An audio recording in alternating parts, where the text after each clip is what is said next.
വിശുദ്ധ പരമ ദിവ്യകാരുണ്യത്തിന് ആരാധനയും സ്തുതിയും പുകഴ്ചയും ഉണ്ടായിരിക്കട്ടെ. നമ്മൾ ആ വചനം ഒന്നുകൂടി പ്രാർത്ഥനാപൂർവ്വം കേൾക്കാം. ഒന്നുകൂടി അത് നിങ്ങളെ കൂടി അത് ഏറ്റു പറയണം. Read it again. സങ്കീർത്തനം 126. കർത്താവ് പ്രവാസികളെ പറഞ്ഞേ കർത്താവ് പ്രവാസികളെ സിയോനിലേക്ക് തിരിച്ചു കൊണ്ടുവന്നപ്പോൾ അത് ഒരു സ്വപ്നമായി തോന്നി. അന്ന് ഞങ്ങൾ പൊട്ടിച്ചിരിച്ചു. ഞങ്ങളുടെ നാവ് ആനന്ദാരവം മുഴക്കി.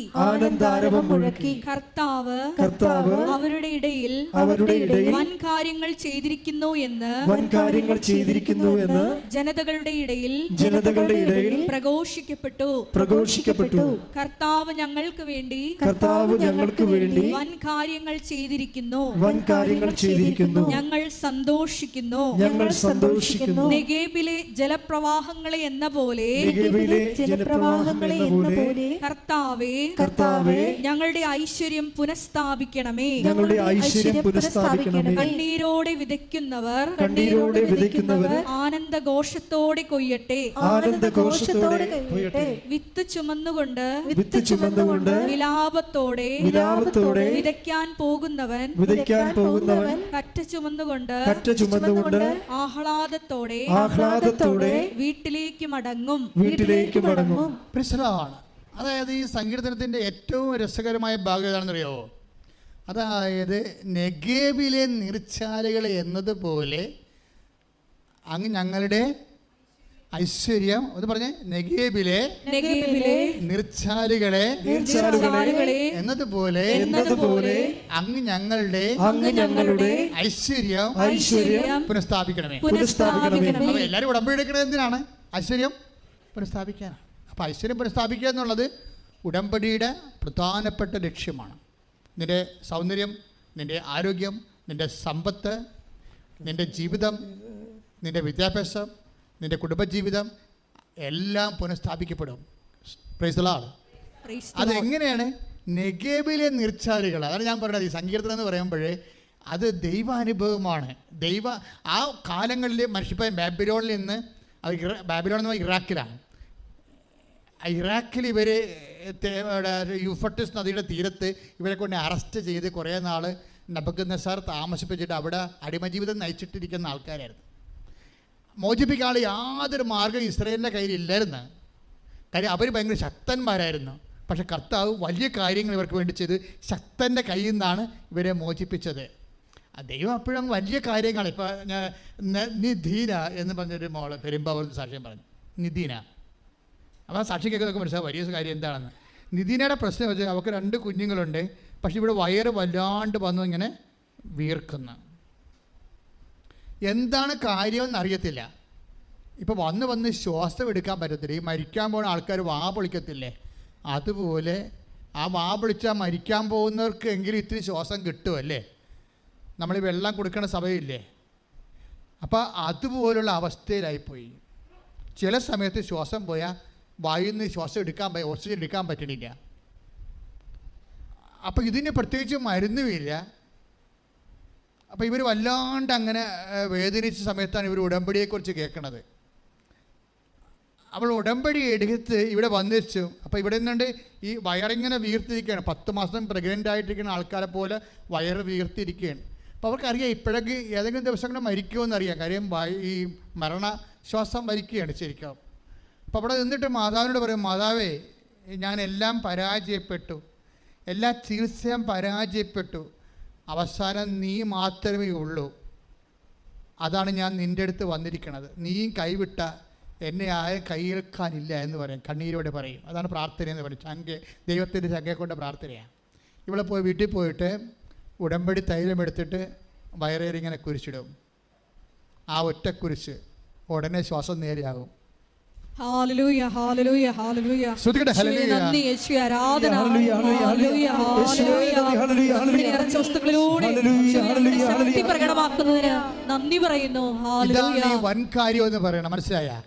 ശാസ്ത്രത്തിനോ വൈദ്യശാസ്ത്രത്തിനോ മനുഷ്യനോ ചെയ്യാൻ പറ്റാത്ത കാര്യങ്ങളെയാണ് ബൈബിള് വൻ കാര്യങ്ങൾ. Take the word of read it again. സ്തുതിക്കട്ടെ ഹല്ലേലൂയ. ഹല്ലേലൂയ, കർത്താവ് വൻ ഹല്ലേലൂയ. കാര്യങ്ങൾ. സ്തുതിക്കട്ടെ ഹല്ലേലൂയ. യേശുവേ നന്ദി. അന്ന് ഹല്ലേലൂയ. ഞങ്ങൾ പൊട്ടിച്ചിരിച്ചു, ഞങ്ങളുടെ നാവ് ആനന്ദാരവം മുഴക്കി. കർത്താവ് അവരുടെ ഇടയിൽ വൻ കാര്യങ്ങൾ ചെയ്തിരിക്കുന്നു എന്ന് ജനതകളുടെ ഇടയിൽ പ്രഘോഷിക്കപ്പെട്ടു. Price the Lord.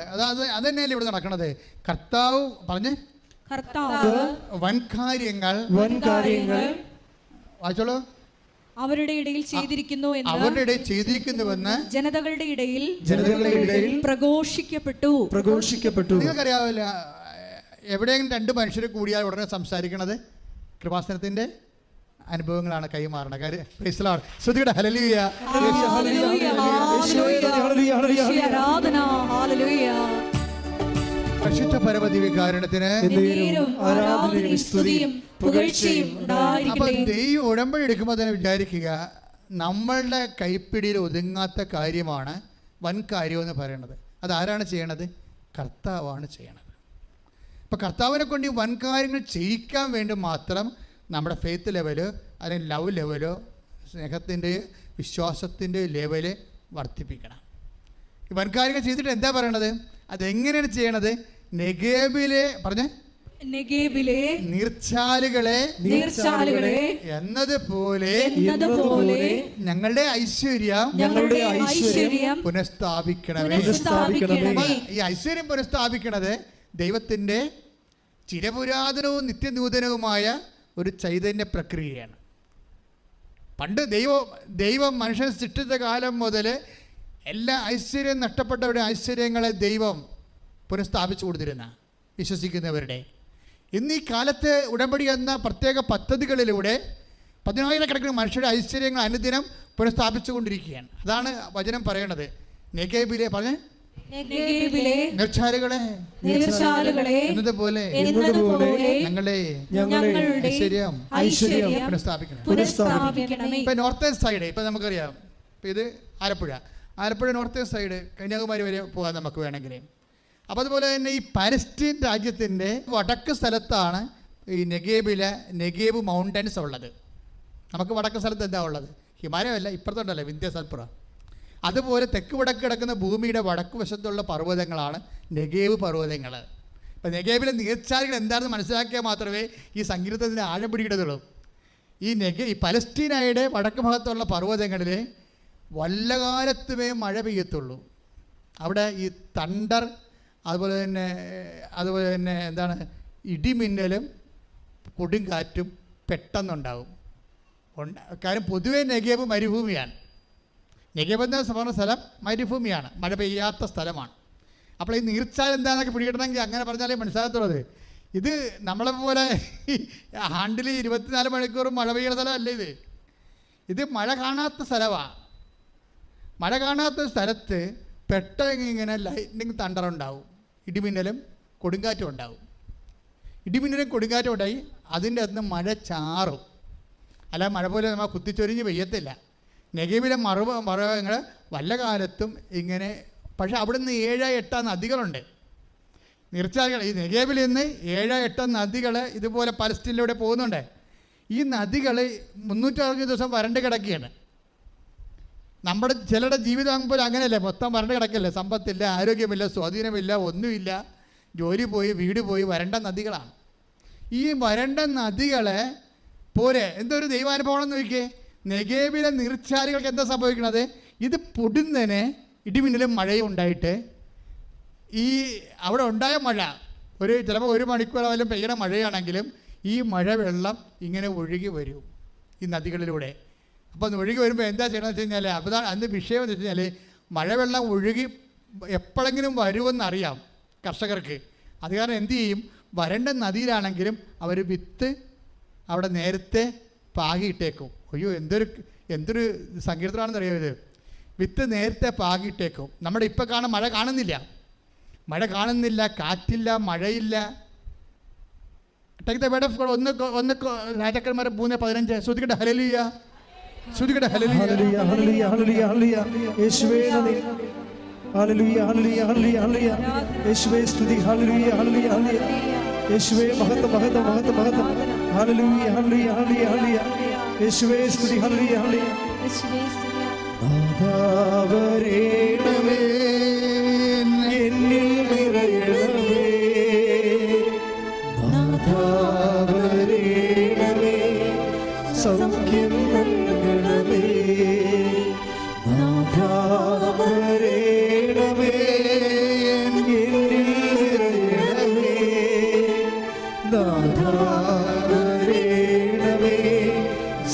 ഭാഗ്യം നൽകണമേ. 2 രാജാക്കന്മാർ 3:16 2 രാജാക്കന്മാർ 3:15 3:16 17 കർത്താവ് അരുൾ ചെയ്യുന്നു, കർത്താവ് അരുൾ ചെയ്യുന്ന കർത്താവ് അരുൾ ചെയ്യുന്നു, ഈ വരണ്ട അരുവിത്തടം കുളങ്ങൾ കൊണ്ട് ഞാൻ നിറയ്ക്കും. കാറ്റോ മഴയോ ഉണ്ടാകുകയില്ല. അരുവിത്തടം ജലം കൊണ്ട് നിറയും. നീയും കാലിക്കൂട്ടവും മൃഗങ്ങളും അത് കുടിക്കും. കർത്താവിന് ഇത് നിസ്സാരമാണ്. നമുക്ക് ഈ 2 രാജാക്കന്മാർ 3:15 സങ്കീർത്തനം 126:1-6 വചനങ്ങളെ ലിങ്ക് ചെയ്താണ് കർത്താവ് ഇപ്പോൾ നമുക്ക് സന്ദേശം നൽകുന്നത്. ഇതിലൂടെ ലിങ്ക് ചെയ്തല്ല, ഞാൻ ഇപ്പോൾ ലിങ്ക് ചെയ്തതാണ്. കർത്താവ് എനിക്ക് തന്ന ഒരു അരുവി കൊണ്ട് ലിങ്ക് ചെയ്തതാണ്. ഇവിടെ എന്താ പ്രശ്നം? കാറ്റില്ല, മഴയില്ല, പക്ഷെ അരുവിത്തടങ്ങളൊക്കെ വെള്ളം കൊണ്ട് നിറയുന്നു. ഈ അനുഭവം ഏതാണ്? കാറ്റും മഴയും ഇല്ലാതിരിക്കുന്നൊരു കാലത്ത് നെഗേബിൽ വെള്ളം ഒഴുകി വരുന്നത് കാണും. കാറ്റ് ഇന്നലെ പെയ്താണ്. ഇന്നലെ പെയ്ത കാറ്റ് നെഗേവ് പർവ്വതത്തിൽ കഴിഞ്ഞ മാസമൊക്കെ പെയ്ത മഴ വെള്ളം ഇവിടെ എത്തിച്ചേരുന്ന സമയമുണ്ട്. അപ്പോൾ ഇവിടെ അവരെത്തിച്ചേരുന്ന സമയത്ത് കാറ്റില്ല, മഴയില്ല, പക്ഷെ അരുവിത്തടം വെള്ളം കൊണ്ട് നിറയുന്നു. അപ്പോൾ എന്താ പ്രോബ്ലം എന്ന് വെച്ച് കഴിഞ്ഞാൽ, നമ്മുടെ പ്രധാനപ്പെട്ട ചിന്താവിഷയം എന്ന് വെച്ച് കഴിഞ്ഞാൽ, ഇവർ ഇന്നല്ലെങ്കിൽ നാളെ ഈ അരുവിത്തടത്തിൽ കർത്താവ് വെള്ളം കൊണ്ടുവരുമെന്നുള്ളൊരു വിശ്വാസമുണ്ട് കർഷകൻ്റെ. അതുകൊണ്ട് നേരത്തെ മുൻകൂർ കൊണ്ടുവന്ന് അവരെ ഇവിടെ വിത്ത് പാകിയിട്ടേക്ക് ഭൂമിയുടെ അടിയിൽ. അതാണ് കരഞ്ഞുകൊണ്ടാണ് പാകണത്. അത് പറയുന്നുണ്ട്. അതായത് they are crying, they are carrying the ships എന്നൊക്കെ പറഞ്ഞുകൊണ്ട് ഇംഗ്ലീഷ് ബൈബിൾ പറയും. എന്ന് വെച്ചാൽ അവർ വിതക്കാൻ വരുമ്പോൾ കരഞ്ഞുകൊണ്ടാണ് വിതക്കണത്. അല്ലേ? അങ്ങനെ എഴുതിയിട്ടുണ്ടല്ലോ അവിടെ, ഇല്ലേ? ചുമന്നുകൊണ്ട് വിലാപത്തോടെ വിതയ്ക്കാൻ പോകുന്നവൻ. കാര്യം കാറ്റുമില്ല, മഴയുമില്ല, വരണ്ട സ്ഥലത്താണ് വിതക്കണത്.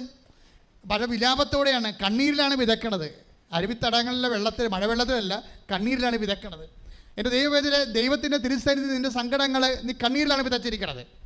ഓർക്കേണ്ടത് എന്താ വെച്ച് കഴിഞ്ഞാൽ, നെഗേവിലെ നീർച്ചായകളെ പുനഃസ്ഥാപിച്ച ദൈവം ഇന്നല്ലെങ്കിൽ നാളെ ഈ വരണ്ട ഭൂമികളെ എല്ലാം ദൈവം നനച്ചുകൊണ്ട് അവൻ നിന്നെ they are going carrying the shape. അവൻ അവരെ വിത്തം കൊണ്ട് ജയഘോഷത്തോടെ സന്തോഷ ആരവങ്ങളോടെ അവർ കൊയ്ത കഥയുമായി തിരിച്ചു പോകുന്നുവെന്ന്. നിങ്ങളുടെ ഭവനങ്ങളിലേക്ക് കരിങ്കരങ്ങളുമായി തിരിച്ചു പോകുന്ന ഒരു ദിവസം ദൈവം നിശ്ചയിച്ചിട്ടുണ്ട് ദൈവവേദന. അതുകൊണ്ടാണ് ദൈവം നിന്നെ കണ്ണീര് വിതക്കാൻ വേണ്ടി, ഉടമ്പടി എടുക്കാൻ വേണ്ടി ദൈവം നിന്നെ അനുവദിച്ചത്.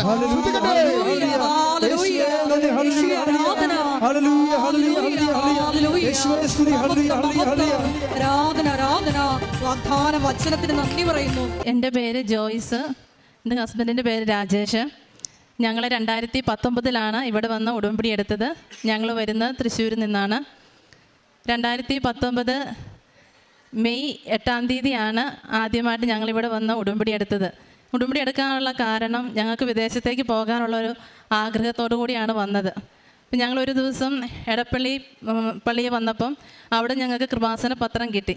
അപ്പോൾ അതിൽ ആദ്യത്തെ ഹെഡിങ്ങിൽ ഇങ്ങനെ കണ്ടു, ഉടമ്പടി ഉടനടി പരിഹാരം. അപ്പം പെട്ടെന്ന് നമ്മുടെ പ്രശ്നങ്ങൾക്ക് പരിഹാരമാകുമെന്നുള്ള ആഗ്രഹത്തോടു കൂടി ഇവിടെ വന്നത്. പക്ഷെ അങ്ങനെയല്ല എന്നുള്ളത് പരിശുദ്ധ അമ്മ ഉടമ്പടി ജീവിതത്തിലൂടെ ഞങ്ങൾക്ക് വ്യക്തമാക്കി തന്നു. അങ്ങനെ പരിശുദ്ധ അമ്മയിലൂടെ ഞങ്ങൾക്ക് ലഭിച്ച അനുഗ്രഹങ്ങൾക്ക് ആദ്യമേ തന്നെ കോടാനുകോടി നന്ദി പറയുന്നു. ഈശോയ്ക്കും കോടാനുകോടി നന്ദി പറയുന്നു. അങ്ങനെ ഞങ്ങൾ 2019 മെയ് മാസത്തിൽ ഉടമ്പടി എടുത്ത് ഇവിടെ വന്നിരുന്ന് വീട്ടിൽ നിന്ന് ഇറങ്ങിയപ്പം തൊട്ട് ഇവിടെ വരെ ഞങ്ങൾ ജപമാല എത്തിച്ചു വന്നു. അന്ന് അച്ഛനെ കാണണമെങ്കിൽ ഇവിടെ നീണ്ട ക്യൂ ഉണ്ടായിരുന്നു. നമുക്കിപ്പം ഉള്ള പ്രോസസ്സ് പോലെ അല്ലായിരുന്നു അന്ന് ഇവിടെ വന്ന് നിന്ന് കണ്ടാൽ മാത്രം മതിയായിരുന്നു. പക്ഷേ തിക്കും തിരക്കും ആയതുകൊണ്ട് ഞങ്ങൾക്ക് അച്ഛനെ അങ്ങനെ കാണാൻ പറ്റിയില്ല. ഞങ്ങൾ ഈ സൈഡിലിരുന്ന് ജപമാല എത്തിച്ചുകൊണ്ടിരുന്നു. അപ്പം ആ ലൈനിൽ നിന്ന് ആളുകളെ കാണാതെ അച്ഛൻ ഞങ്ങളെ വിളിച്ച് ഞങ്ങളോട് ചോദിച്ചു, എന്താ മക്കളെ നിങ്ങളുടെ ആവശ്യം, എന്തിനാണ് വന്നതെന്ന് ചോദിച്ചു. ഞങ്ങൾ ഞങ്ങളുടെ കാര്യങ്ങൾ പറഞ്ഞു. അപ്പോൾ അച്ഛൻ ഞങ്ങളോട് പറഞ്ഞു, ഞങ്ങൾ വെച്ചിരുന്നത് അമേരിക്കയിലേക്ക് പോകാനായിരുന്നു. പക്ഷേ അച്ഛൻ പറഞ്ഞു, ഇത് ഞങ്ങൾ വെച്ചിട്ട് കാര്യമില്ല, നിങ്ങൾ വേറെ രാജ്യം നോക്കാൻ പറഞ്ഞു. അങ്ങനെ ഞങ്ങൾ വേറെ രാജ്യത്തേക്ക് നോക്കാമെന്നുള്ള പ്രതീക്ഷയോടുകൂടി ഇരുന്നു. പക്ഷേ എങ്ങനെ എന്ന് ഞങ്ങൾക്കൊന്നും അറിഞ്ഞുകൂടാ. അപ്പം എൻ്റെ ഹസ്ബൻഡ് യോഗ ഇൻസ്ട്രക്ടറാണ്. അപ്പോൾ ആ ഒരു വിസയിൽ പോകാൻ വേണ്ടി ഞങ്ങൾ വെക്കാനായിരുന്നത്. അപ്പോൾ അച്ഛൻ പറഞ്ഞു, അതിൽ വെക്കണ്ട, എൻ്റെ ജോബിൽ വെച്ചിട്ട് നോക്കാൻ പറഞ്ഞു. ഞാനൊരു ടീച്ചറാണ്, പക്ഷെ ടീച്ചറിന് എങ്ങനെ പോകാം, ഒരു നേഴ്സാണെങ്കിൽ OET എഴുതി പോകാം, IELTS എഴുതി പോകാം. അപ്പോൾ ഇങ്ങനെ പോകുന്ന കാര്യത്തെക്കുറിച്ച് കൂടുതലായി വ്യക്തതയൊന്നും ഞങ്ങൾക്ക് ഉണ്ടായിരുന്നില്ല. അങ്ങനെ ഞങ്ങൾ തിരിച്ച് വീട്ടിലെത്തി. പരിശുദ്ധ അമ്മയോട് ചോദിച്ചത് എങ്ങനെ സംഭവിക്കും, ഞങ്ങൾക്ക് അറിയത്തില്ല. എനിക്ക് IELTS എഴുതാൻ ഭയങ്കര പേടിയുള്ള കൂട്ടത്തിലാണ്. അപ്പം ഹസ്ബൻഡിൻ്റെ തണലിൽ വിദേശത്തേക്ക് പോകുക എന്നുള്ള ഒറ്റൊരു ആഗ്രഹമായിരുന്നു. പക്ഷേ ഞാൻ തന്നെ എഴുതണം എന്നുള്ള തീരുമാനമായി. അങ്ങനെ പരിശുദ്ധ അമ്മയുടെ സന്നിധി ഞങ്ങൾ ഉടമ്പടി പാലിച്ച് പ്രാർത്ഥിച്ച് ഞങ്ങൾ മുന്നോട്ട് പോന്നു. അങ്ങനെ 2019 ഞങ്ങൾ IELTSന് വേണ്ടി സ്റ്റാർട്ട് ചെയ്തു. പക്ഷേ കിട്ടിയില്ല. പിന്നെ അത് കഴിഞ്ഞ് ഞങ്ങൾ ആകെ നിരാശയായിട്ട് വീട്ടിൽ വന്നിരുന്ന് കഴിഞ്ഞപ്പോൾ ഹസ്ബൻഡിൻ്റെ ഫ്രണ്ട് വിളിച്ചു, ആളോട് ഈ കാര്യങ്ങളൊക്കെ പറഞ്ഞു. ആ ഫ്രണ്ട് കാനഡയിലാണ്. അപ്പോൾ ആൾ പറഞ്ഞു നിങ്ങൾക്ക് അങ്ങോട്ട് പോകാം എന്ന് പറഞ്ഞു. അപ്പോൾ അതിനുവേണ്ടി ട്രൈ ചെയ്യാൻ പറഞ്ഞു. അന്ന് വീണ്ടും IELTS എഴുതണമെന്ന് പറഞ്ഞു. അപ്പോൾ IELTS എഴുതാൻ വീണ്ടും ഒരു ടാസ്ക് ആയതുകൊണ്ട് ഞാൻ പറഞ്ഞു വേണ്ട, നമുക്ക് നാട്ടിലേതെങ്കിലും ജോബ് ശ്രമിക്കാം, അങ്ങനെ അല്ലെങ്കിൽ ഒരു ഗവൺമെൻറ് ജോലിക്ക് വേണ്ടി ട്രൈ ചെയ്യാമെന്ന് വിചാരിച്ച് അതിലോട്ട് ഞങ്ങളുടെ പ്രോസസ്സിങ് പതുക്കെ അങ്ങോട്ടേക്ക് ഞങ്ങൾ മാറ്റി. അങ്ങനെ ഇരിക്കുന്ന സമയത്ത് വീണ്ടും ആ ഫ്രണ്ട് ഞങ്ങൾക്ക് നല്ലൊരു കൺസൾട്ടൻസി അവിടുത്തെ കാനഡയിലുള്ള ഒരാളെ തന്നെ ഞങ്ങൾക്ക് പരിചയപ്പെടുത്തി തന്നു. അവർ ഞങ്ങളോട് പറഞ്ഞു നിങ്ങൾ വേഗം പോയി വെസ് ചെയ്യാൻ പറഞ്ഞു. അപ്പം വെസ്സിന് വേണ്ടിയുള്ള രജിസ്ട്രേഷൻ ഞങ്ങൾ അന്നേരം തന്നെ ചെയ്തു. അത് കഴിഞ്ഞ ഉടനെയായിരുന്നു നമ്മുടെ ലോക്ക്ഡൗൺ ആരംഭിച്ചത്. കൊറോണ വന്നു, ലോക്ക്ഡൗൺ ആരംഭിച്ചു. അതോടുകൂടി ഞങ്ങളുടെ എല്ലാ പ്രതീക്ഷയും തീർന്ന് ഞങ്ങളത് ക്ലോസ് ചെയ്തു. അങ്ങനെ ഇരുന്ന് ഇപ്പം എല്ലാവരും കൊറോണയുടെ സമയത്ത് പലതരത്തിലുള്ള പലഹാരങ്ങളും കാര്യങ്ങളൊക്കെ ചെയ്യാൻ പഠിച്ച സമയത്ത് ഞങ്ങൾക്ക് കൊറോണ സമയം വളരെ അനുഗ്രഹത്തിൻ്റെ വർഷങ്ങളായിരുന്നു. അന്ന് ഞങ്ങൾ കൂടുതൽ പ്രാർത്ഥിക്കാൻ വേണ്ടി പഠിച്ചു. ഞങ്ങൾ രാവിലെ നേരത്തെ എഴുന്നേക്കും. ആർക്കും ജോലിയില്ലല്ലോ, വീട്ടിൽ തന്നെ ഇരുന്നാൽ മതിയല്ലോ. പക്ഷെ ഞങ്ങൾ നേരത്തെ എഴുന്നേക്കും, എല്ലാം ഫുഡും എല്ലാ കാര്യങ്ങളും നേരത്തെ ചെയ്യും. അതിനുശേഷം ഫുള്ള് ത്രൂ ഔട്ട് ഞങ്ങളുടെ പ്രെയർ ആയിരുന്നു. അങ്ങനെ ഞങ്ങൾ പ്രാർത്ഥനയോടുകൂടി തന്നെ മുന്നോട്ട് പോയി. പക്ഷേ ഞങ്ങൾക്ക് ഭയങ്കര സന്തോഷമായിരുന്നു. ഉടമ്പടിയൊക്കെ നല്ല രീതിയിൽ ഞങ്ങൾക്ക് ചെയ്യാൻ വേണ്ടി പറ്റുന്നുണ്ട്. അപ്പം അതിലൊക്കെ ഞങ്ങൾ ഒത്തിരി സന്തോഷിച്ച് ഞങ്ങൾ മുന്നോട്ട് പോയി. പിന്നെ വിഷമമുണ്ട്, പക്ഷേ ഉള്ളിൽ ഞങ്ങൾക്ക് ഭയങ്കര ആനന്ദമായിരുന്നു. അങ്ങനെ മുന്നോട്ട് പോയ സമയത്ത് പെട്ടെന്ന് സാറ് ഞങ്ങളെ വിളിച്ചിട്ട് പറഞ്ഞു നിങ്ങളുടെ ബസ്സിൻ്റെ പേപ്പർ, നിങ്ങളുടെ ഡിഗ്രി സർട്ടിഫിക്കറ്റുകൾ യൂണിവേഴ്സിറ്റിയിൽ നിന്നെടുത്ത് അങ്ങോട്ട് സെൻഡ് ചെയ്ത് കൊടുക്കണമെന്ന്. അപ്പം നമുക്കത് നോർമലി ചെയ്യണമെങ്കിൽ നല്ല എമൗണ്ട് ആവും. ഒരു വർഷത്തെ ഡിഗ്രി പേപ്പറിന് തന്നെ നല്ലൊരു പൈസയാകും നമ്മൾ യൂണിവേഴ്സിറ്റിയിൽ പോയി ചെയ്യുവാണെങ്കിൽ. പക്ഷേ ലോക്ക്ഡൗൺ ആയതുകൊണ്ട് ആ സമയത്ത് ഓൺലൈനായിട്ട് ചെയ്യാമെന്ന് പറഞ്ഞു. ഞങ്ങൾ ചെയ്തു. 30,000 രൂപയുടെ സംഭവം ഞങ്ങൾക്ക് വെറും 3,000 രൂപയ്ക്ക് ഞങ്ങൾക്കത് ചെയ്ത് തീർക്കാൻ വേണ്ടി പറ്റി.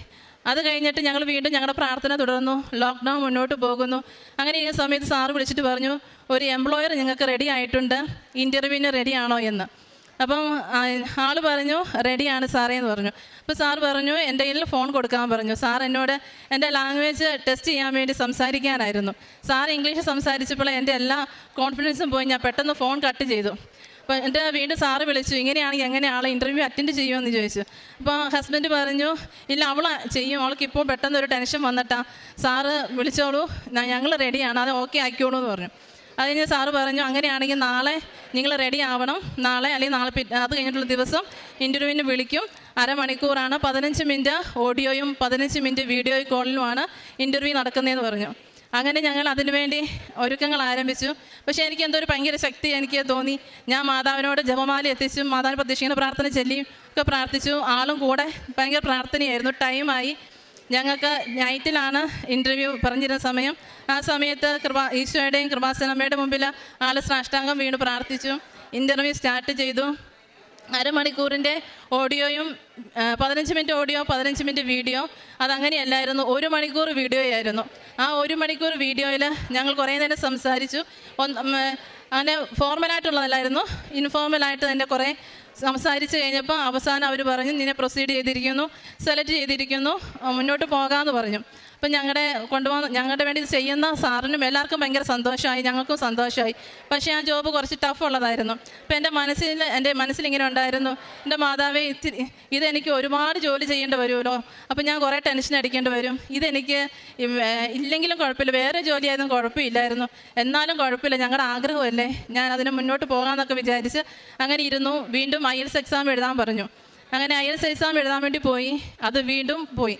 അത് വീണ്ടും പോകുന്ന സമയത്ത് ഞാൻ ഈ എക്സാം എഴുതി കഴിഞ്ഞ് വരും. റിസൾട്ടിൻ്റെ വരുന്ന തലേ ദിവസം ഞാൻ മാതാവിനോട് പ്രാർത്ഥിക്കും, എൻ്റെ മാതാവേ എനിക്ക് ടെൻഷൻ അടിച്ചിട്ട് വയ്യ, എൻ്റെ റിസൾട്ട് എങ്ങനെയാണെന്ന് നീ എന്ന് പറഞ്ഞു തരാമോ എന്ന് ചോദിക്കും. രാവിലെ നേരം വെളുക്കാറാകുമ്പോൾ എനിക്ക് സ്വപ്നത്തിൽ അമ്മ വന്നിട്ട് ഇങ്ങനെ പറഞ്ഞു നീ ഈ പരീക്ഷയ്ക്ക് പോയി, നിനക്ക് ഇല്ല, റീഡിങ്ങിന് സ്കോർ ഇല്ല. അപ്പം ഞാൻ ചോദിച്ചു സത്യമാണോ? സത്യമായിട്ടും ഇല്ല എന്ന് പറഞ്ഞു. അപ്പം ഞാൻ എഴുന്നേക്കുന്ന പാടെ എല്ലാ ദിവസവും ഫോൺ ഫസ്റ്റിലെടുക്കും. ഫസ്റ്റിലെ ഫോൺ എടുത്തപ്പോൾ എൻ്റെ റിസൾട്ട് കിടക്കുക. റീഡിങ്ങിന് ഞാൻ പോയി. അപ്പം ഞാൻ വന്ന് പറഞ്ഞു റീഡിങ്ങിന് പോയി, ഇനി എനിക്ക് വയ്യ, ഇനി ഒരു എക്സാം എഴുതാനെന്ന് പറഞ്ഞു. അപ്പോൾ ആൾ സാറ് വിളിച്ചപ്പോൾ പറഞ്ഞു സാറേ ഇങ്ങനെ പോയി, ഇനി ആൾക്ക് എഴുതാൻ പറ്റിയല്ലെന്നാണ് പറഞ്ഞത്. അപ്പോൾ സാറ് കുറേ ചീത്ത പറഞ്ഞു. 1 hour നിങ്ങൾക്ക് വീഡിയോ കോളിൽ ഇൻ്റർവ്യൂ അറ്റൻഡ് ചെയ്ത് പാസ്സാകാൻ പറ്റിയ ആൾക്ക് എന്തുകൊണ്ട് ഇത് പറ്റുന്നില്ല, അത് നിങ്ങൾ ശരിക്കും ഉത്സാഹിക്കാത്തത് കൊണ്ടാണെന്ന് പറഞ്ഞു. അങ്ങനെ വീണ്ടും ട്രൈ ചെയ്തു 3-ാം തവണ. അപ്പം നമുക്ക് ഓഫ്ലൈൻ ക്ലാസ് ഇല്ല, ഞാൻ തനിച്ചായിരുന്നു 2 വട്ടവും പരീക്ഷ എഴുതിയത്. അങ്ങനെ 4-ാമത്തെ തവണ അങ്ങനെ 3-ാം തവണ എഴുതി, അതും കിട്ടിയില്ല.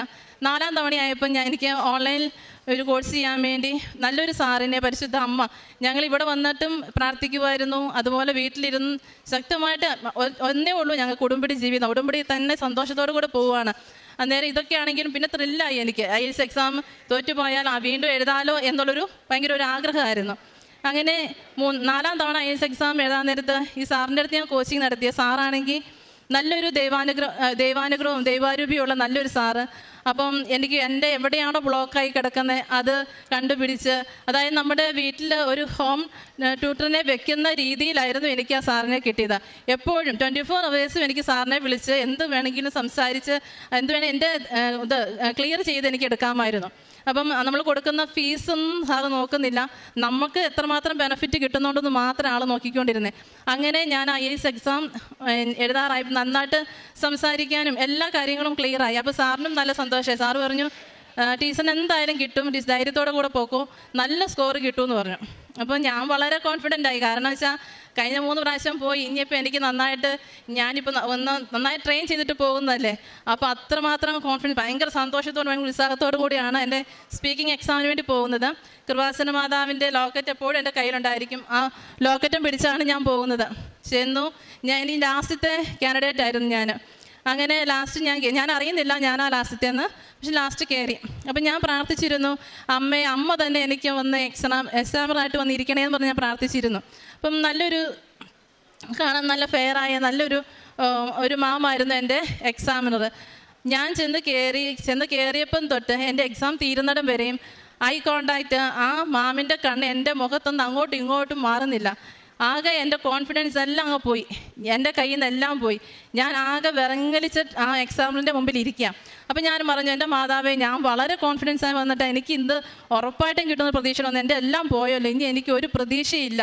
പക്ഷേ ഓരോ ക്വസ്റ്റ്യൻ, അപ്പം ഞങ്ങൾ ട്രെയിൻ ചെയ്തിട്ടുള്ള കുറേ ക്വസ്റ്റ്യൻസ്, കുറേ വർഷങ്ങളിലെ ജനറലായിട്ടുള്ള കുറേ കാര്യങ്ങൾ പ്രാക്ടീസ് ചെയ്തിരുന്നു. അപ്പോൾ എവിടെ നിന്ന് ചോദിച്ചാൽ അതുപോലെ നല്ല നല്ല വേർഡ്സുകൾ അപ്പോൾ എവിടെ നിന്ന് ചോദിച്ചാലും പറയാൻ റെഡി ആയിട്ടുള്ളത്. പക്ഷെ ഞാൻ ചെന്ന് ചോദിച്ചപ്പോൾ അൺഎക്സ്പെക്റ്റഡ് ആയിട്ടുള്ള കുറേ ക്വസ്റ്റ്യൻസാണ് എന്നോട് ചോദിച്ചത്. അപ്പോൾ എന്നോട് പ്ലാനറ്റ്, സ്കൈ ഇങ്ങനെ ചോദിച്ചു. അപ്പം ഞാൻ ഇതൊട്ടും പ്രതീക്ഷിക്കുന്നില്ല. പക്ഷേ എൻ്റെ സബ്ജക്റ്റ് ഫിസിക്സ് ആയതുകൊണ്ട് ചോദിച്ചതിനൊക്കെ എനിക്ക് മറുപടി പറയാൻ പറ്റി. പക്ഷേ നമ്മൾ പ്രാക്ടീസ് ചെയ്ത് പോയ ഒരു രീതിയിലൊന്നുമല്ലായിരുന്നു എൻ്റെ ഉത്തരങ്ങളൊന്നും. അപ്പം മാം എന്നോട് ചോദിച്ചു, താൻ എന്താണ് ഇങ്ങനെ പറയുന്നത്? അപ്പം ഞാൻ പറഞ്ഞു, എൻ്റെ സബ്ജക്റ്റ് ഫിസിക്സ് ആയതുകൊണ്ട് എനിക്കിത് പറയാൻ പറ്റുന്നു എന്ന് പറഞ്ഞു. അങ്ങനെ എല്ലാ കാര്യങ്ങളും കഴിഞ്ഞ് ഇറങ്ങി. അപ്പം എല്ലാ പ്രാവശ്യം എക്സാം ചെയ്ത് കഴിയുമ്പോൾ ചെറിയൊരു കോൺഫിഡൻസും ചെറിയൊരു പ്രതീക്ഷയും വെച്ചാണ് ഞാൻ വരാറുള്ളത്. പക്ഷേ അന്ന് എനിക്ക് ഒട്ടും ഉണ്ടായിരുന്നില്ല. ഞാൻ പറഞ്ഞു, നമുക്ക് അടുത്ത എക്സാമിന് വേണ്ടി ഇനി ചെയ്യാം, എനിക്ക് മടിയൊന്നുമില്ല, ഞാൻ ചെയ്യാം, ഇത് കിട്ടാനൊന്നും പോകുന്നില്ല എന്ന് പറഞ്ഞു. അപ്പോൾ എൻ്റെ ഹസ്ബൻഡ് പറഞ്ഞു, ഇല്ല നിനക്കിത് കിട്ടും ഉറപ്പാണ്, അതുപോലെ പ്രാർത്ഥിച്ചിട്ടുണ്ട്, അമ്മ ഇനി കൈവിടുകയില്ലാന്ന് പറഞ്ഞു. അങ്ങനെ വീട്ടിൽ വന്നു. നെക്സ്റ്റ് ഡേ എക്സാമിന് പോയി. അത് റിട്ടൺ എക്സാമാണ്. അതൊക്കെ എനിക്ക് കറക്റ്റ് ടൈമിങ്ങിൽ, ഒരു ടൈം പോലും വ്യത്യാസമില്ല, കറക്റ്റ് ടൈമിങ് എക്സാം എഴുതി ഞാൻ പുറത്തിറങ്ങി. അതിലെനിക്ക് ഭയങ്കര സന്തോഷമായിരുന്നു.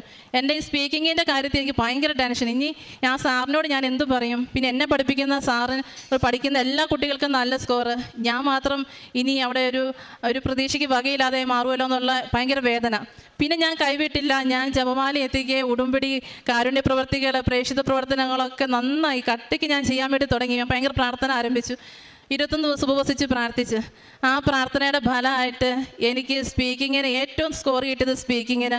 ബാക്കി എല്ലാത്തിനും ഞങ്ങൾക്ക് ആവശ്യമായ നല്ല സ്കോർ കിട്ടി. ഞങ്ങളുടെ പ്രോസസ്സിങ് സ്റ്റാർട്ട് ചെയ്തു. അത് കഴിഞ്ഞ് പ്രോസസ്സിങ് സ്റ്റാർട്ട് ചെയ്ത് കഴിഞ്ഞപ്പോൾ അടുത്ത ടാസ്ക്, ഞങ്ങൾക്ക് കാശ് വേണം.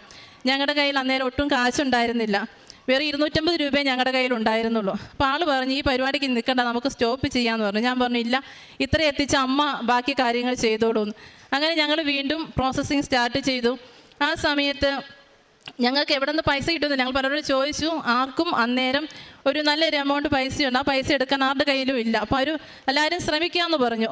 ഞാൻ അങ്ങനെ സാക്ഷ്യങ്ങൾ കേട്ടുകൊണ്ടേ ഇരുന്നു, ഉറങ്ങിയില്ല, രാത്രി ഉറങ്ങിയില്ല. ഉറങ്ങാതെ സാക്ഷ്യങ്ങൾ കേട്ടുകൊണ്ടേ ഇരുന്നു. രാവിലെ എഴുന്നേറ്റപ്പോൾ ജപമാല എത്തിച്ചുകൊണ്ടിരുന്നു. ജപമാല എത്തിച്ചപ്പോൾ ഞാൻ അറിയാതെ ഉറങ്ങിപ്പോയി. ആ ഉറങ്ങിപ്പോയ സമയത്ത് ഒരു വലിയൊരു വളവിൽ കൂടെ ഒരു ജീപ്പ് പോകുന്നുണ്ട്. ആ ജീപ്പിൻ്റെ മുമ്പിൽ ഒരു പച്ചക്കൊടി. അപ്പോൾ എനിക്ക് ഉറപ്പായി ഈ കാര്യം പരിശുദ്ധ അമ്മ ഏറ്റെടുത്തൊരു കാര്യമാണ്, ഇതിൽ നിന്നും പേടിക്കേണ്ടതാണ്. ഞാൻ പറഞ്ഞു, എൻ്റെ ഈശോ അങ്ങനെ എനിക്ക് ഉറപ്പായിട്ടൊരു വചനം തായോ എന്ന് പറഞ്ഞു. വചനം എടുത്തപ്പോൾ ഈശോ എനിക്കെന്ന വചനം ഏശയ്യ 55-ാം അധ്യായം 11 മുതൽ 13 വരെയുള്ള തിരുവചനങ്ങളാണ്. അതിലിപ്രകാരമാണ് പറയുന്നത്: ഫലരഹിതമായി ഇത് തിരിച്ചു വരില്ല, എൻ്റെ ഉദ്ദേശം ഞാൻ നിറവേറ്റും, ഞാൻ ഏൽപ്പിക്കുന്ന കാര്യം വിജയപ്രദമായി ചെയ്യും, നിങ്ങൾ സന്തോഷത്തോടെ പുറപ്പെടും, സമാധാനത്തിൽ നിങ്ങൾ നയിക്കപ്പെടും, മലകളും കുന്നുകളും നിങ്ങളുടെ മുമ്പിൽ ആർത്തുപാടും, വനവൃക്ഷങ്ങൾ കൈകൊട്ടും, മുൾച്ചെടികൾക്ക് പകരം സരളവൃക്ഷവും കാരയ്ക്ക് പകരം സരളവൃക്ഷവും ഞാൻ മുളപ്പിക്കും. ഇത് കർത്താവിനൊരു ശാശ്വതമായ ഒരു ഉടമ്പടിയായിരിക്കും, ഒരിക്കലും നശിക്കാത്ത ഒരു ശാശ്വത ഉടമ്പടിയായിരിക്കുമെന്ന് എനിക്ക് ഉറപ്പായി. ഇനി ഇതൊന്നും പേടിക്കേണ്ട കാര്യമില്ല, ഇത് ഈശോ ഏറ്റെടുത്തിട്ടുണ്ട്. ഇത് കഴിഞ്ഞ് ഒരു 15-20 മിനിറ്റ് കഴിഞ്ഞപ്പോൾ ഞങ്ങൾക്ക് കോൾ വന്നു, ക്യാഷ് റെഡിയാണ്, നിങ്ങളുടെ കാര്യങ്ങൾ വേഗം സ്റ്റാർട്ട് ചെയ്തോളാം. അങ്ങനെ അത് കാര്യങ്ങൾ ചെയ്തു. വളരെ പെട്ടെന്ന് എല്ലാ കാര്യങ്ങളും ചെയ്തു. ഞങ്ങൾക്ക് പെട്ടെന്ന് ഫയൽ നമ്പർ വന്നു, എല്ലാം ശരിയായി. അങ്ങനെ പിന്നെ ഞങ്ങൾ മുന്നോട്ട് പോയി കഴിഞ്ഞ് 1 വർഷം കഴിഞ്ഞു. എൻ്റെ ബയോമെട്രിക് വന്നില്ല. 2022 ആയപ്പോൾ എൻ്റെ ബയോമെട്രിക് എത്തി. നേരം ഞങ്ങൾ 9ാമത്തെ ഉടമ്പടി പുതുക്കി കഴിഞ്ഞു. ഞങ്ങൾക്കിത് കിട്ടുന്നില്ലെങ്കിൽ ഞങ്ങൾ ഉടമ്പടി ഇങ്ങനെ പുതുക്കിക്കൊണ്ട് ഉടമ്പടി ജീവിച്ചുകൊണ്ട് ഞങ്ങൾ മുന്നോട്ട് പോവുക. പലരും ഞങ്ങളെ കളിയാക്കി, നിങ്ങൾ എത്ര നാളായി തുടങ്ങിയിട്ട് ഇതൊന്നും കിട്ടാൻ പോകുന്നില്ല, ഇപ്പോൾ ഇതൊക്കെ നേഴ്സുമാർക്കൊക്കെ പറഞ്ഞു വെച്ചിരിക്കുന്ന കാര്യങ്ങളാണ്, നിങ്ങൾക്ക് വേറെ തൊഴിലൊന്നും ഇല്ലേ എന്നൊക്കെ പറഞ്ഞു, അല്ലെങ്കിൽ നിങ്ങളുടെ ജീവിതം നിങ്ങൾ ശരിയല്ല എന്നൊക്കെ പറഞ്ഞു. പക്ഷേ അതിലൊന്നും ഞാൻ വീണില്ല. പറയുന്നവരോടൊക്കെ പറയും പരിശുദ്ധ അമ്മ തരും. പിന്നെ എനിക്ക് ശക്തി ഈ വചനമായിരുന്നു. ഉറപ്പായിട്ടും ഇടയ്ക്ക് ഞാൻ ചിന്തിക്കും, എൻ്റെ ഈശോയെ ഇത് കിട്ടാതെ വരുമോ? അന്നേരം എൻ്റെ മനസ്സോട് വരും, ഫലരഹിതമായി ഇത് തിരിച്ചു വരില്ല, എൻ്റെ വിസ റിജക്ഷൻ ആവത്തില്ല, ഞങ്ങൾക്കിത് കിട്ടും എന്നുള്ള പരിപൂർണ്ണ വിശ്വാസത്തിൽ മുന്നോട്ട് പോയി. അങ്ങനെ 22-ൽ എൻ്റെ ബയോമെട്രിക് വന്നു. അത് കഴിഞ്ഞിട്ട് യാതൊരു അനക്കവും ഇല്ല. 1 വർഷം പിന്നെ അങ്ങനെ മുന്നോട്ട് പോയി. അപ്പോൾ ഞങ്ങൾക്ക് കാശ് തന്നവരൊക്കെ വിളിച്ച് ചോദിക്കാൻ തുടങ്ങി, ഇനി ഇത് നഷ്ടപ്പെട്ടു പോയാൽ എന്ത് ചെയ്യും, ഞങ്ങളുടെ കാശ് നഷ്ടപ്പെടും എന്നൊക്കെ പറഞ്ഞ്. പക്ഷേ ഞങ്ങൾ ഉറച്ച്, ആളും ചേട്ടനാണ് ഉടമ്പടി എടുത്തിരിക്കുന്നത്, ഞങ്ങൾ രണ്ടുപേരും ഒന്നിച്ചാണ് എല്ലാ കാര്യങ്ങളും ചെയ്യുന്നത്. അങ്ങനെ ഞങ്ങൾ മുന്നോട്ട് പോകും. അതുപോലെ ആൾ പോകുന്ന വഴിക്ക് ഉച്ചയ്ക്ക് ഭക്ഷണം കഴിക്കാൻ കിട്ടുന്ന ഉള്ള പൈസ വഴിക്കവലിരിക്കുന്നവർക്ക് ഭക്ഷണം വാങ്ങിച്ചു കൊടുക്കും. അങ്ങനെയൊക്കെ ഞങ്ങൾ ഉടമ്പടി പാലിച്ചുകൊണ്ട് പോന്നു. അങ്ങനെ 23-ൽ വീണ്ടും വന്ന് ഇവിടെ ഉടമ്പടി പുതുക്കി പ്രാർത്ഥിക്കുന്ന സമയത്ത് ആൾക്ക് ഇത് കിട്ടി, നമ്മുടെ വിളക്ക് പിടിക്കാൻ. അങ്ങനെ അത് പിടിച്ച് വന്നു. ഇവിടെ എന്തോ മാതാവിൻ്റെ സുഗന്ധം ലഭിച്ചു. അപ്പോൾ പുള്ളി ഭയങ്കര ഹാപ്പി ആയിട്ടാണ് വന്നേ. നമുക്ക് എന്തെങ്കിലും ഒരു മിറക്കിൾ വരാനുണ്ട്, അതുകൊണ്ട് ഇന്ന് എനിക്ക് ഇത്രയൊക്കെ അനുഭവങ്ങൾ കിട്ടിയെന്ന് പറഞ്ഞു. അങ്ങനെ വീട്ടിലെത്തി വൈകുന്നേരം ആയപ്പം, ഞാൻ ചൊവ്വാഴ്ചയായിരുന്നു വന്ന് ഉടമ്പടി പുതുക്കിയത്. വൈകുന്നേരം ആയപ്പം ഞങ്ങൾക്ക് മെസ്സേജ് വന്നു, ഞങ്ങളുടെ വിസ അപ്ഡേഷൻ എത്തി എന്ന് പറഞ്ഞു. അങ്ങനെ ഞങ്ങളുടെ വിസ അപ്ഡേഷൻ എത്തി കഴിഞ്ഞ് പെട്ടെന്ന് അത് കൊടുക്കേണ്ട സമയമായപ്പോഴത്തേക്കും അടുത്ത ടാസ്ക്കായി 3ാമത്തെ ഇൻസ്റ്റാൾമെൻറ്റ് കൊടുക്കണം, 5 ലക്ഷം രൂപ കൊടുക്കണം. ഞങ്ങളുടെ കയ്യിൽ കൊടുക്കാനുള്ള പൈസയില്ല. അപ്പം ഞങ്ങൾ ഈ പൈസയ്ക്ക് വേണ്ടി കുറേ അധ്വാനിക്കുന്നുണ്ടായിരുന്നു, പക്ഷേ ഒരു പൈസ ഞങ്ങളുടെ കയ്യിൽ എത്തുന്നുണ്ടായിരുന്നില്ല. അങ്ങനെ അപ്പോൾ എന്ത് ചെയ്യും? അന്നേരം ഞങ്ങൾ ഇങ്ങനെ 3 ദിവസം ഉപവസിച്ച് പ്രാർത്ഥിച്ചു. ഞങ്ങളുടെ ഫയലുകളെല്ലാം സബ്മിറ്റ് അവർക്ക് കൊടുത്തു. ഏജൻസി അവർക്ക് സബ്മിറ്റ് ചെയ്യണമെങ്കിൽ ഞങ്ങൾ കാശ് കൊടുക്കണം. അപ്പം ഞങ്ങൾക്ക് എന്താ ഒരു കൊടുത്തോ ഇല്ലയോ എന്നൊന്നും അവരുടെ ഇൻഫർമേഷൻ കിട്ടുന്നില്ല. ഞങ്ങൾ വിളിച്ചിട്ട് ഒരു ഫോൺ എടുക്കുന്നില്ല, മെസ്സേജ് ഇട്ടിട്ട് അതിന് റിപ്ലൈ ഇല്ല. അപ്പം ഞങ്ങൾ 3 ദിവസം കംപ്ലീറ്റ്, ആൾ ജോലിക്ക് പോയില്ല, ഞങ്ങൾ രണ്ടുപേരും വീട്ടിലിരുന്ന് കംപ്ലീറ്റ് ഫുൾ ടൈം ഇരുന്ന് ഉപവസിച്ച് പ്രാർത്ഥിച്ചു. 3-ാം ദിവസം ഉപവാസം കഴിഞ്ഞ് ഞങ്ങളുടെ പ്രാർത്ഥന, ഞങ്ങൾ കുർബാന അർപ്പണം കഴിഞ്ഞ് വന്ന് വീട്ടിലെത്തി കഴിഞ്ഞപ്പം സാറിനെ വിളിച്ചപ്പം സാറിന് ഫോൺ എടുക്കാൻ പറ്റില്ല, സാർ ബിസി ആയിരുന്നു. സാർ ഞങ്ങൾക്ക് മെസ്സേജ് ഇട്ടു, ഞാൻ നിങ്ങളുടെ ഫയലുകളെല്ലാം സബ്മിറ്റ് ചെയ്തിട്ടുണ്ട്, ടെൻഷൻ ആവണ്ടെന്ന് പറഞ്ഞു. അത് കഴിഞ്ഞപ്പോൾ ഞാൻ ഫോൺ എടുത്ത് നോക്കിയപ്പം ഞങ്ങൾക്ക് കാശ് തരാനില്ല എന്നുള്ളത് മെസ്സേജ് ഇട്ടിരുന്നു, വോയിസ് ക്ലിപ്പ് ഇട്ടിരുന്നു. ബാക്കി ഞാനിട്ട എല്ലാ വോയിസ് ക്ലിപ്പും സാറ് കേട്ട്, ഈ വോയിസ് ക്ലിപ്പ് മാത്രം സാറ് കേട്ടില്ല. അപ്പോൾ ആളെന്നോട് പറഞ്ഞു, ഇനി നമ്മളത് ചെയ്യുമ്പോൾ നമുക്കൊരു വിഷമമല്ലേ, അപ്പോൾ നമുക്കൊരു കാര്യം ചെയ്യാം, സാറിനോട് ഒന്നുകൂടി നീ വിളിച്ച് പറ, ഇനി സാറ് എന്താ ചെയ്തതെന്ന് നമുക്ക് അറിയത്തില്ലല്ലോ എന്ന് പറഞ്ഞു. അപ്പം ഞാൻ പറഞ്ഞു, വിളിച്ച് പറയണ്ട, സാർ സബ്മിറ്റ് ചെയ്തതല്ലേ എന്ന് പറഞ്ഞു. അപ്പം നമുക്കെന്നാൽ ഈശോയോട് ചോദിച്ചു നോക്കാം, ഇത് എന്താ ദൈവമേ നീ എന്താ പറയുന്നതെന്ന്. അങ്ങനെ ഞങ്ങൾ വചനം എടുത്തു. ജെറേമിയ 43:10 ഞങ്ങൾക്ക് കിട്ടി.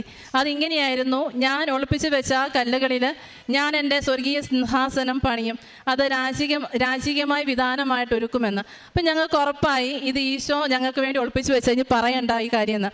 ഞങ്ങൾ പിന്നെ ഇൻഫോം ചെയ്യാൻ പോയില്ല, ഞങ്ങളുടെ കാര്യം മുന്നോട്ട് പോയി. അത് കഴിഞ്ഞ് പിന്നത്തെ മാസം ഇവിടെ വന്ന് ഉടമ്പടി പത്രം മേടിക്കുക. പത്രം വിതരണം ചെയ്ത് കഴിഞ്ഞ ഉടനെ ആളുടെ ബയോമെട്രിക് വന്നു. അങ്ങനെ അത് കഴിഞ്ഞ് മുന്നോട്ട് പോയി 2 മാസം കഴിഞ്ഞിട്ടും ഞങ്ങളുടെ മെഡിക്കൽ വരുന്നില്ല, വിസ വരുന്നില്ല. അപ്പോഴത്തേക്കും ഞങ്ങൾക്ക് പൈസ തന്നവർ വീണ്ടും നമ്മളോട് ഇങ്ങനെ പറഞ്ഞു. അപ്പോൾ എല്ലാവർക്കും ടെൻഷനായി, വീട്ടുകാർക്ക് ടെൻഷനായി, ഞങ്ങൾക്ക് ടെൻഷൻ അല്ല. അപ്പം ഞാൻ പറഞ്ഞു, ചേട്ടാ വിഷമിക്കേണ്ട, സഹനങ്ങൾ വരുമ്പോൾ പ്രതീക്ഷിച്ച് നമുക്ക് ഉറപ്പാണ്, നമുക്കിത് കിട്ടിയിരിക്കും എന്നുള്ള കാര്യത്തിൽ ഷുവറാണ്. അപ്പം നമുക്ക് എത്താറായിട്ടുണ്ട്, അതുകൊണ്ട് സന്തോഷത്തോടെ ഈ സഹനത്തെ സ്വീകരിച്ചോളാൻ പറഞ്ഞു. അങ്ങനെ ഞങ്ങൾ ഇങ്ങനെ ഇരിക്കുമ്പോൾ തന്നെ അന്ന് ഭയങ്കര ടെൻഷൻ അടിച്ചായിരിക്കും ആൾ. പിറ്റേ ദിവസം രാവിലെ ഞങ്ങൾക്ക് മെസ്സേജ് എത്തി, ഞങ്ങൾ 2 പേരുടെയും മെഡിക്കൽ വന്നു. മെഡിക്കലിൽ ഞങ്ങൾ പോയി. മെഡിക്കലിന് പോയപ്പം എനിക്കൊരു ചെസ്റ്റ് പെയിൻ ഉണ്ടായിരുന്നു. അപ്പം ഞാൻ മാതാവിൻ്റെ തൈലമൊക്കെ പൂശിയാണ് ചെന്നത്. അവിടെ ചെന്ന് കഴിഞ്ഞപ്പം എനിക്ക് എല്ലാവരും കയറി ഇതൊക്കെ ചെയ്തു, എക്സാമിന് കയറ്റി ഓരോന്ന് ചെയ്യാൻ തുടങ്ങി. എൻ്റെ വന്നപ്പം അവർ പറഞ്ഞു അവിടെ ഇരിക്കുക, കുറച്ച് സമയം കഴിയട്ടെ എന്ന് പറഞ്ഞു. അപ്പം ഞാൻ വിചാരിച്ചു ദൈവമേ ഇനിയിപ്പോൾ ഇല്ല. അപ്പോൾ വെച്ചാൽ നിങ്ങളുടെ ചെസ്റ്റിൻ്റെ ചെയ്യണം നിർബന്ധമുണ്ടോ എന്ന് ചോദിച്ചു. ഞാൻ പറഞ്ഞു അത് ചെയ്യണം, ഞങ്ങളുടെ വിസയ്ക്ക് വേണ്ടതല്ലേ എന്ന് ചോദിച്ചു. അന്ന് ഒരു അരമണിക്കൂർ കഴിയട്ടെ എന്ന് പറഞ്ഞു. അങ്ങനെ ആ അരമണിക്കൂർ അപ്പം ഞാൻ ചോദിച്ചു, മാതാവി എന്താ ഇത്ര വൈകുന്ന, എന്താ ഇനി ഇത് പറ്റിയല്ല, ഞാൻ ഉടമ്പടി കാശുരൂപം പിടിച്ച് തൈലവും തൂത്ത് എല്ലാം ആണല്ലോ ഞാൻ നിൽക്കുന്നത്, എന്നിട്ട് എന്നാ തടസ്സം. അപ്പോൾ എൻ്റെ മനസ്സിലോട്ട് വന്നു, നിനക്ക് ചെസ്റ്റ് പെയിൻ അല്ലായിരുന്നോ, അപ്പോൾ അരമണിക്കൂർ കഴിഞ്ഞിട്ട് ചെയ്താൽ മതി, അപ്പോൾ എല്ലാം ഓക്കെ ആയിക്കോളൂ എന്ന് പറഞ്ഞു. പിന്നെ ഞാൻ ചെയ്യാൻ പോയപ്പം ഞാൻ ഭയങ്കര റിലീഫായിട്ടാണ് പോകുന്നത്. വളരെ കൂളായിട്ട് വളരെ ഹാപ്പി ആയിട്ട് ചെയ്തു പോകുന്നു. ഞങ്ങൾ 2 പേരുടെ എക്സാം പാസ്സായി. മെഡിക്കൽ എക്സാം കഴിഞ്ഞ് വന്ന് 10-ാം ദിവസം ഞങ്ങളുടെ വിസ അപ്രൂവ്ഡ് ആയിട്ട് കിട്ടി. അപ്പോൾ അത് കഴിഞ്ഞ് അടുത്ത ടാസ്ക് വീണ്ടും ലാസ്റ്റ് പേയ്മെൻറ്റ് ചെയ്യണം. അതും ഞങ്ങളുടെ കയ്യിലില്ല. അപ്പം ഞങ്ങളുടെ കയ്യിൽ നിന്ന് കൊടുക്കണം എന്നായിരുന്നു ഞങ്ങൾക്ക് ആഗ്രഹം. പക്ഷേ ഈശോയും അമ്മയും പറഞ്ഞു, ഇത് ഞങ്ങൾ വഴിയായിട്ടല്ല, not my merit but by God grace. അത് വഴിയായിട്ട് തന്നെയാണ് ഇത് നടക്കുന്നതിനുള്ള അടയാളമായിട്ടും അതും ഈശോയും അമ്മയും തന്നെ ഞങ്ങൾക്ക് അതിനുവേണ്ട എല്ലാ കാശും എല്ലാ കാര്യങ്ങളും ക്ലിയറായി. ഞങ്ങൾക്ക് എയർ ടിക്കറ്റ് കിട്ടണമായിരുന്നു, അതിനുവേണ്ടി കുറച്ച് തടസ്സങ്ങളുണ്ടായിരുന്നു. അതിന് നല്ല എമൗണ്ട് പൈസയായിരുന്നു വന്നേ. അതും പരിശുദ്ധ അമ്മ ഞങ്ങൾക്ക് ചുരുങ്ങിയ ചിലവിൽ തന്നെ ആ എയർ ടിക്കറ്റും തന്നു. അങ്ങനെ ഞങ്ങൾ ഈ വരുന്ന ശനിയാഴ്ച കാനഡയിലേക്ക് ഞങ്ങൾ 2 പേരും കൂടെ പോവുകയാണ്.